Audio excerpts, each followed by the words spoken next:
ஒரு கன்றுக்குட்டிய வந்து சிறந்த முறையில வந்து நம்ம வளர்த்துருக்கோம் அப்படிங்கிற ஒரு பெருமை, ஒரு கர்வம் வந்து நமக்கு வந்து எப்ப கிடைக்கும் அப்புட்ன்னு கேட்டா,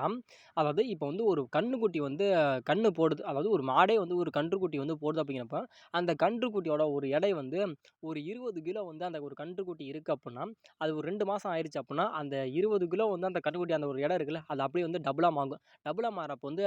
40 கிலோ அப்படிங்கிற மாரி அந்த ஒரு கன்னுக்குட்டி இருக்கும். இதே 6 மாசம் ஆச்சுன்னா, அது அப்படியே டபுளா மாறி அதாவது 80 கிலோ கிட்ட இருக்கும்.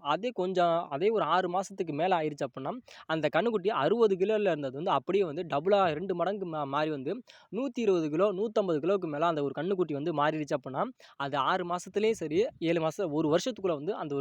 மாடு வந்து அதோட உயரத்தையும் சரி, அதோட எடை அமைப்பையும் சரி, ஒரு நல்லா வச்சிருந்துச்சு அப்புட்ன்னா, அப்பதான் வந்து நம்ம வந்து அந்த ஒரு கன்னுக்குட்டிய வந்து சிறந்த முறையில வந்து வந்து நம்ம உருவாக்கணும் அப்படிங்கிற ஒரு பெருமை வந்து நமக்கு வந்து கண்டிப்பா கிடைக்குமான்னு கேட்டா, அந்த ஒரு நேரத்துல தான் அந்த ஒரு பெருமைய